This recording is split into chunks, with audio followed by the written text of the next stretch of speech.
Welcome to Extraterrestrial Reality. Uh, Today, I'm going to talk about a couple different things.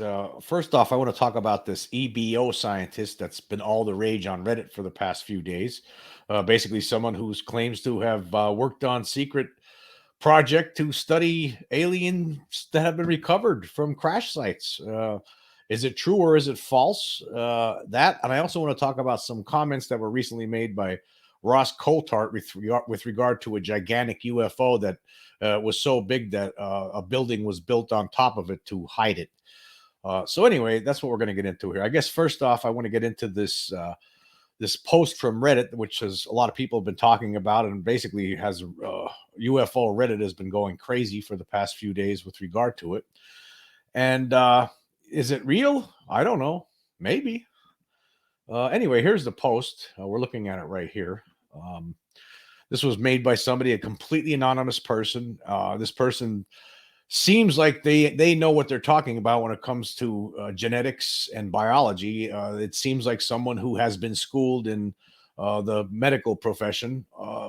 I There have been now since this post was made 4 days ago. There have been numerous people who have commented on other PhDs. Some say this guy sounds legitimate. Others say no, there's a lot of red flags here, and you shouldn't believe it. Some people say, well, no, maybe we should. We really don't know what the truth is. And I'm just going to let the cat out of the bag right now. I think I've already said this in yeah, I know I did in my previous podcast. I don't know. I don't know whether this is real or if it's a hoax. If it's a hoax, it's a well thought out hoax. It's a well organized hoax. It's something that took a long time for a person or persons to put together. This is somebody who knows how to write very well.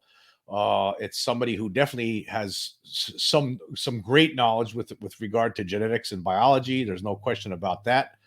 But is what he's saying true? I don't know. I just don't know. I mean, we just don't know. He's talking about where he worked at. He said it's at the Bastille National Biodefense Institute, so that he actually names the location where apparently this all went down, if in fact it is true.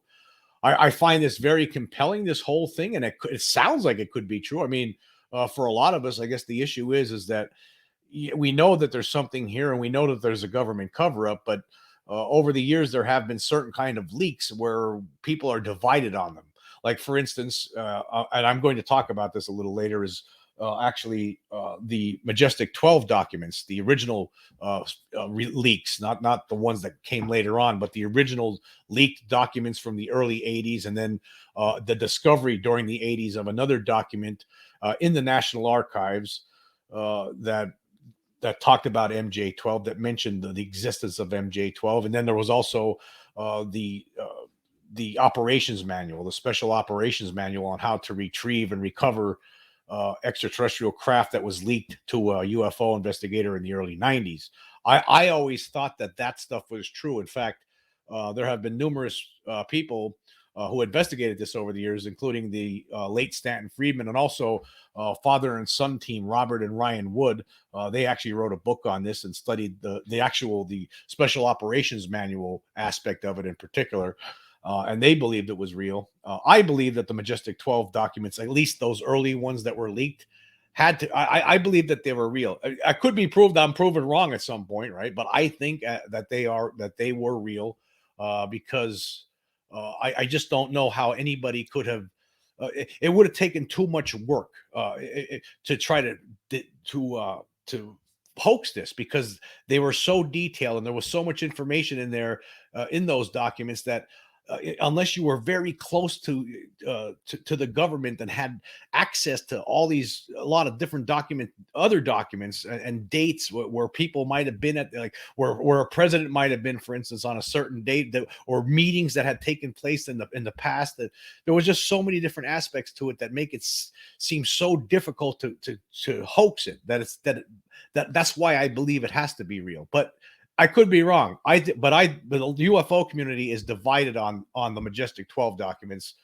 Still to this day, there's some people say, oh no, they're definitely fake, and there's some people say, no, I think that they're real. I do think that there's a good chance that the Majestic 12 documents are real. I believe that they are real. Could it turn out that I'm wrong at some point? Maybe, but we'll see. But the point is that I actually think that the Majestic 12 documents have more of a chance of being real than this Reddit post that we're looking at right now. For one thing, and I'll point out why, because at least with the MJ12 documents, right? You know, basically what that was, just for people out there who don't know what I'm talking about, the MJ12 documents in the early 1980s, there was a UFO investigator who received in the mail a roll of film, and on that film was a briefing document. Was basically documentations that showed that there was this briefing document prepared in 1952 for new incoming President Dwight Eisenhower, it talked about the Roswell crash. Among other things, it talked about that there are extraterrestrials, that they identified two different types of extraterrestrials, and it was actually what they referred to them in that document was EBEs, extraterrestrial biological entities, and that in 1947, after Roswell, some months after Roswell, that this Majestic 12 was established, and it comprised 12 different people, 12 members on this board that controlled this board, that controlled Majestic 12, and basically what it did was oversee the and cover up this extraterrestrial phenomenon, study it privately, secretly, and keep it covered up from the public. And then in the early 1990s, another UFO researcher, Don Berliner, he received a roll of film, and it was basically this thing called the Special Operations Manual, and that was here it's listed in the Stanton Friedman actually wrote a book about all this called Top Secret Magic, and that secret operations manual was with regard to what to do with extraterrestrial entities and technology recovery and disposal. And basically, for someone to put something like this together, if you were to look at this special operations manual, if these things were hoax, they were not easy hoaxes to accomplish. Right. I mean, it would have taken time. You would have had some sort of knowledge on how these other operations manuals within government are created and made. I mean, this thing jives with everything else that's out there. So that's why I think that the Majestic 12 documents, at least some of the early ones that were leaked, were real. There were some that came later on that we really don't know. It seems like some of them were faked. Who knows? But with regard to those early ones, it was either. But if it was a hoax, here's the point: if they were hoax, they had to be done by somebody on the inside, with great knowledge of how documentation is prepared within governments, somebody who knows a lot of different dates of when people met in the long past, like 30 years earlier. They would have had to have a great knowledge of all these things and or access to documentation to come up with these things. It just seems it's hard to try to explain it in a podcast, or there's been documentaries that covered this. You could read stuff about it on the internet, but I think the only way for anyone to really understand Majestic 12 is actually to read about it. And actually, you could start with Top Secret Magic by Stanton Friedman, which I think is a great book. And he was somebody he believed in these documents. He believed that they were real. But the problem with this here is that all we have is one anonymous source posting on Reddit, and it could be somebody who has a great knowledge of biology and genetics, and also is very interested in the flying saucer UFO subject. I mean, that's something that could be, right? And if this person also has a great imagination, they could put something like this together, and it would be hard to determine by anyone whether it's real or false. Then again, it could actually be real. We just don't know. I mean, without this person stating what their name is, I mean, just by remaining completely anonymous, that doesn't help. I mean, whoever put this together could have been, and here's another thing, it could have been multiple people. It could have been somebody who has a great knowledge of genetics and biology, and also it could be somebody who's who could write very well. That's another thing to look at. But anyway, what this is basically this person. This is what he wrote. I'll go through some of this, and we'll talk about it here. It says he says early on, it says here, from the late 2000s to the mid 2010s, I worked as a molecular biologist for a national security contractor in a program to study exobiospheric organisms, or EBO. The aim of the program was to elucidate the genome and proteome basis of these organisms. I'm not going to read the whole thing, but I'm going to leave the link here for you guys. But he says here, I'm going to go through some of the aspects that he talks about here. He says the reason for disclosing these secrets is quite simple. I believe that every human being has the right to know the truth, and that to progress, humanity needs to divest itself of certain institutions and organizations that will probably not survive these revelations in the long term. I'm aware that I'll have very little impact in this regard, but I still believe that small leaks are necessary to break the dam of misinformation on this subject. When the governments will eventually reveal these secrets, there will undoubtedly be a societal upheaval. But in my opinion, the longer we wait, the worse it will be. I choose to divulge what I know anonymously out of selfishness for the well being of myself and my family. I'm aware that this diminishes the reach and credibility of my message, but it's the furthest I am willing to go. I chose this form because it offers a good compromise between anonymity and popularity. In order to protect my anonymity, I will be purposely vague or even contradictory about any information that could identify me, date, education, role, etc. I'll even introduce red herrings in this respect. I want to make it clear that any information related to this subject of the research will not be treated in this way. So it's an incredible. He's talking about the laboratory. So it was located in Fort Detrick, Maryland. That's what he's talking about, that Bastille center. He mentions that later on at the end of this post. But basically, what's compelling about this, what makes it possible, is, I mean, okay, you have to let's look at a situation here now. Say this guy came out and just said his name, said who he was, and showed the proof of where he worked and when he was there, and all of that stuff, blah blah blah. And then he talked about what he saw there. I mean, for one thing, he's going to get attacked by a lot of different people online. I mean, you're going to get debunkers going to say you're a liar, blah blah blah. You can't prove it, blah blah blah. His family will be getting phone calls like crazy. So you can understand why somebody in this position might want to post something like this anonymously. And that's understandable. I mean, there's a lot of people who don't want to talk actually to me. I mean, there's certain people I talk to who provide me information anonymously, right? They provide me information like that, and they don't want their names out. And so it's understandable. But at the same respect, by doing this, it just, it doesn't, it sounds compelling. It sounds like it could be real, but in the same respect, and actually some of it makes a lot of sense. It ties up some loose ends in a way, I think. But it could be done by anybody without so it could have been made by somebody just dreaming it up. I mean, basically. So that's my issue with it. It could be real, it could be false, and that's the whole issue with it. Is it compelling? Most certainly. Is some of it true? Even if, say, this guy just made some of this up, I mean, some of it is true. I'm certain that the government has in its possession bodies of extraterrestrials. I've done enough research to know that they've recovered some bodies. There's too many witnesses over the years, too many different things that have happened. So they definitely have bodies, but is this one of the actual people who actually saw one of those bodies and examined them? Is it or at least the documentation with concerning these bodies? But anyway, here he gets into what he talks about genetics. He talks about a lot of stuff, but then he gets into what these beings were like. I mean, what he could tell you about them. Okay, that he says here the gross anatomy. This is the part that's most interesting to me about all of this. Again, there's a lot more to this post, and if you haven't read it, of course, I'm going to leave the link on here so you could read it. So if you haven't read it, read it. So you could read it. But anyway, it's very interesting. It says here gross anatomy. It says they are morphologically very similar to the gray aliens that are part of modern folklore. The height is about 150 centimeters. They have 2 arms, 2 legs, and a head. Still, there are some notable differences.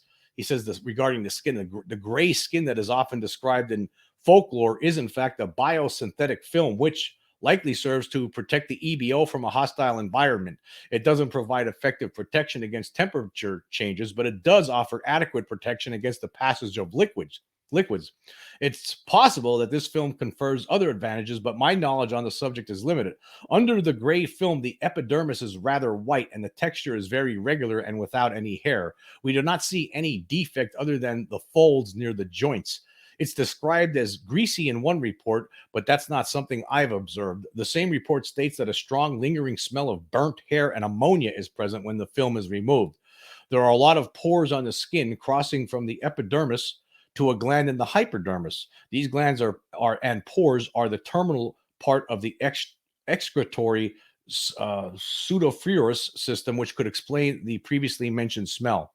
So speaking of the smell, so isn't that interesting? I mean, you don't really hear a lot about that, but in that case, in that Varginha case from 1996, which a documentary film was made on about called "Moment of Contact" from James Fox, witnesses there had described a strong ammonia scent. So again, what's interesting here is that this guy's describing it, but again, see the problem here is that he could have saw this documentary and then he could have incorporated that into his description. But then again, maybe he's describing a real deal, and this is what, and this is just further corroboration of what happened in Virginia. See, that's something. There's two different ways of looking at that, at this whole thing, and that's the tough part here, is right.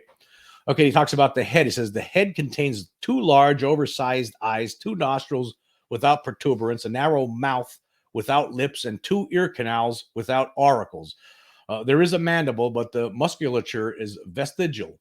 There are no teeth or tongue in the oral cavity. The nasal cavity where the nostrils meet is compact and does not rise cranially, but extends axially. There appears to be no equivalent to the olfactory bulb in the nasal cavity. The mouth leads directly to the esophagus and the nasal cavity to the trachea. The trachea and esophagus do not communicate.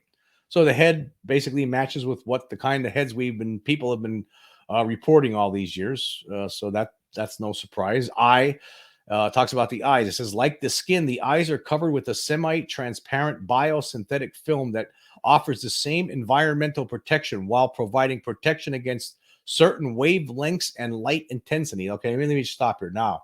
He's talking about this semi-transparent biosynthetic film over the eye that offers protection. Now, to me, this was a little bit of a red flag because the only time I've ever seen this, right, was in a hoax. And that hoax was that footage of the alien autopsy from 1996. They looked like they were taking these things out of the aliens' eyes that were like, that covered the eyeballs, and then you could see eyes inside, but it made their eyes look black before you took them out.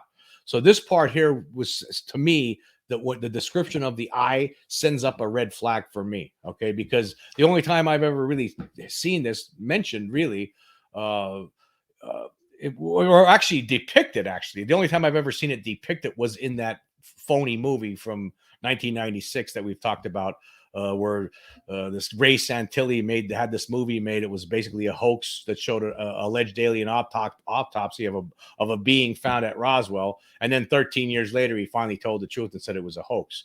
But in that film, of course, we remember there was somebody taking out that little.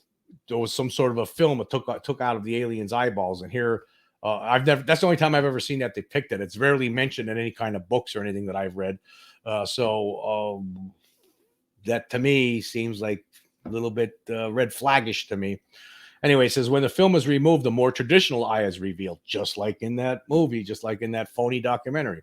It's about 3 times larger than a human eye, and there are no eyelids. The size of their eyes suggests they have excellent night vision. It seems paradoxical to cover them with a semi-opaque film. Perhaps they only need to wear it in a bright environment. Their sclera is the same color as their skin. The iris is pale gray, and the pupil is black and oversized. The lens is rounder than a human, and the musculature used to adjust focus is more developed. On the retina, there are at least 6 types of cone cells. The responsiveness of each of these 6 types of cone is specific to a wavelength band with a minimum of overlap between each other. The result is a broader visible spectrum. So when you read the rest of the description of the eye, right, even though I had a red flag early on, but as you read the rest of it, see, it sounds like it's getting into more, it sounds more realistic, doesn't it? It sounds like somebody who knows what they're talking about, and somebody who it's very hard to ascertain whether this is real or it's not. So we're not going to. I mean, some people could go away believing, oh, I think it's real. And some people could go away believing, oh, no, I think it's fake. But guess what? Nobody's going to know the absolute truth other than this guy who's writing this. Okay, and he talks about the ear. As mentioned, the outer ear has no auricle, and the ear canal is unremarkable. The inner ear has all the characteristics of a typical vestibular and a cochlear system. Although the curvature of the cochlea is more pronounced than a human, this probably results in a greater hearing acuity for low frequencies. And then the discussion of the brain, which is very interesting. You don't really usually hear discussion of alien brains. It says here the brain is tetraspheric, i.e., composed of four major sections. The sections are separated by transverse and longitudinal fissures and are connected to the central lobe, which acts as brainstem and cerebellum. The volume of the brain is around 20% superior to that of a man of the same height. It has a much more pronounced level of gyration than an average human. Moreover, the ratio of glial shell cells to neurons is also slightly higher than in humans. It is important to mention the presence of nodules on the central lobe. Histological analysis of these structures reveals a kind of intricate biological circuitry. It is speculated that these nodules are essential to interact with their technology. Consequently, determining the proteome of these structures is an absolute priority for the program. See, again, it sounds great, doesn't it? It sounds like this is written by somebody who knows what they're talking about, and maybe they do. Maybe this person actually does know what he or she's talking about. The neck is proportionately longer than that of a human, and at the same time, relatively thin. As mentioned, the esophagus and trachea are separate. There are no vocal cords in this region. The abdomen is wider than the thorax and bulges slightly forward. There is no navel. The pelvic bones are apparent. There are no genitals or anus, which is very interesting. So there's no genitals or anus on these things, according to this person. And apparently, when you read further, they excrete things through their skin, through their pores. Very interesting. Hands and feet. It says their hands have 4 digits, including an opposable thumb on the medial side. They have no nails, and the texture of their fingerprints is composed of concentric circles. Now, I've heard this before. This is definitely something I've heard before. Actually, the Roswell aliens were described thusly. Fingers are proportionately much longer than in humans. Unlike humans, finger musculature is entirely intrinsic to the hand. In other words, the muscles used to move the fingers are not in the forearms, but entirely located in the hands. At first glance, the feet consist of just 2 digits, but a necropsy soon determined that each toe was made of 2 fused digits. The medial toe is marginally longer than the distal toe. The feet are relatively longer and narrower than in a human. Their musculature, however, is vestigial. It says the exoskeleton is very similar to ours, at least in terms of composition. Um, we're just going to move on here to the biological system. He talks about the respiratory system. It's their cellular respiration is equivalent to ours. That they need to oxidize organic components to produce energy. Their lungs have no reciprocating action, but rather have an unidirectional flow of air, similar to those seen in birds, which is much more efficient than ours. It is speculated that this is in response to the brain's elevated metabolic needs. Vocalization is produced by vibration of the wall membrane at the junction between the 2 air sacs. So they breathe differently. Basically, it's just, I guess, as they move, it's just going in just like a bird. We're going to move on here to the excreto-pseudoferous system. This system is completely different from what I've seen. As mentioned earlier, there is no large orifice like an anus or urethra to get rid of biological waste. Instead, there are countless small pores on the surface of the skin. There's a large medial organ called the hepatorenal organ, which acts as both kidney and liver and is central to maintaining homeostasis. The organ is highly vascularized, and the blood must pass through it before returning to the heart. Its role, among other things, to purify the blood of metabolic waste. Waste is excreted into the equivalent of a ureter, which branches out into 4. Each branch flows towards one of the 4 limbs, and in turn, these branches divide until they end up as thousands of excretory pores. So basically, they excrete through their pores and on their skin. I'm going to move forward here to the digestive system. I can't read all of this because it's just too much. It says here, digestive system is extremely underdeveloped. There's no he actually makes a mistake here. This is one of the few writing errors in here. It says there is no. Okay, basically should have been there is no stomach in the familiar sense. However, there is a pseudo stomach located at the transition between thoracic and abdominal cavities. This organ is not involved in digestion, but only serves as a reservoir. A sphincter controls the flow of food into the intestine. The intestine is limited to the equivalent of our small intestine, i.e., it only serves to absorb liquids and nutrients and acts as the main digestion site. This is something, if you're a PhD, you can understand a lot of this stuff, but most of us aren't uh, well read on these kind of things. So I would highly recommend you check it out for yourself. However, there are some things that are interesting. What I found most interesting about this whole little piece was something early on that he talks about, where he says what's particularly striking about this EBO genome is the uniformity of these intergenic regions. We see the same sequences repeated everywhere, and the distances in BP between the genes is virtually the same throughout their genome. The result is a minimalist, highly condensed genome. In fact, it's much smaller than ours. Moreover, the quantity of protein coding genes is even significantly lower than ours, probably due to genetic refinement, but also to biological processes that are absent in EBO. The uniformity of these sequences is a major indication of the artificiality of these beings. There is no complex organism on Earth that has such elegance in its sequences. There is no evolutionary pressure that can lead to this kind of characteristic other than genetic engineering. So basically, he basically states here that these things are apparently genetically engineered. So these gray beings that he was read in on, that he read documentation on, are basically were genetically engineered. A lot of us suspect that, just like some scientists out there, like Gary Nolan talks about this. He from Stanford said that he thinks that they could be biological robots. Well, that's exactly what this guy is describing here in this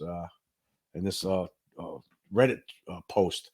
However, again, a lot of the stuff that he talks about, it's already out there. So if you have a mentality, if you were scientifically minded enough and you're creative enough, somebody could possibly come up with something like this.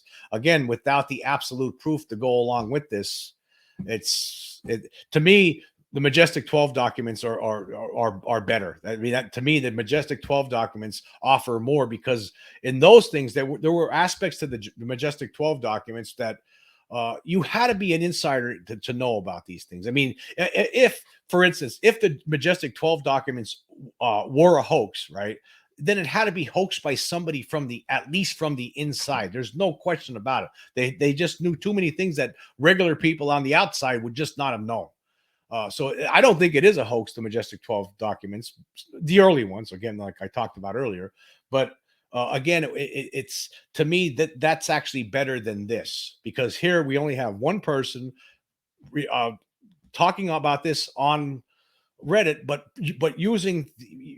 presenting what sounds reasonable, right? Sounds realistic, like a realistic description of the genetic makeup of these alien beings, right? Sounds reasonable, but it could have been based on the folklore, right? On the stuff, the history, the reports, everything that's already out there. And that person could have taken that stuff and what's already out there, mixed it in with his knowledge of biology and genetics, and voila, that could be the case. Now, I don't know why anybody would want to do something like this and waste a lot of time to come up with a hoax like this.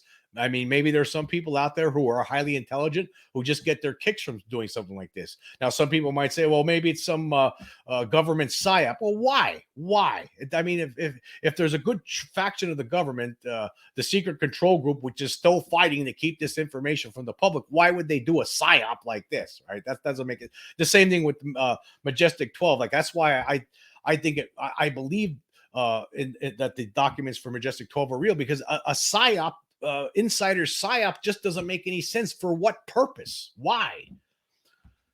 And that's what, when it comes down to this, could it be somebody with just playing a game here, having fun? It could be, but at the same time, it could be real. We just don't know. We just don't know, and I don't know if we ever will know. It'd be nice if there's somebody out there in this world who has the same sort of knowledge on this, maybe a little bit more, maybe some documentation to go along with it. Maybe they should step forward and start talking. And we need some corroboration to this. Is there anybody out there perhaps that is seeing this, that is part of some of these programs, or has worked in a similar program and is aware of these beings and their biological makeup, and could corroborate this, but do it in a public fashion? That would help, right? It's the only way we're ever going to know. It seems like it could be real, but at the same time, it could be phony. We just don't know. And if there's any debunker out there, right, I would just say this: if there's any debunker out there telling, "Oh, this is fake," right, then they're just goes to show you how phony they are. Nobody could say one way or the other if this is real or fake. There can't be. It'd be impossible.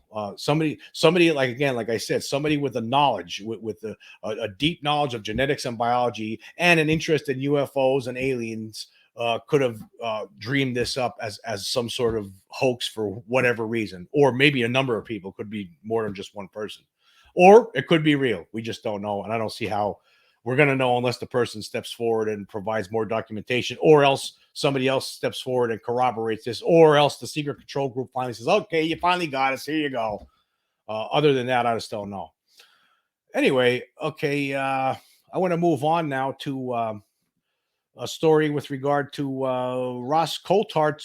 Was on another interview recently, and he was talking about um, a giant UFO that he's heard of, and is another one, another story which we don't know, we can't say for sure is real or not, but we'll talk about it. Anyway, here's a story from Hows and Wise that Vicky Verma, he's written an article on this. Journalist claims United States hides huge UFO in foreign country because they could not move it.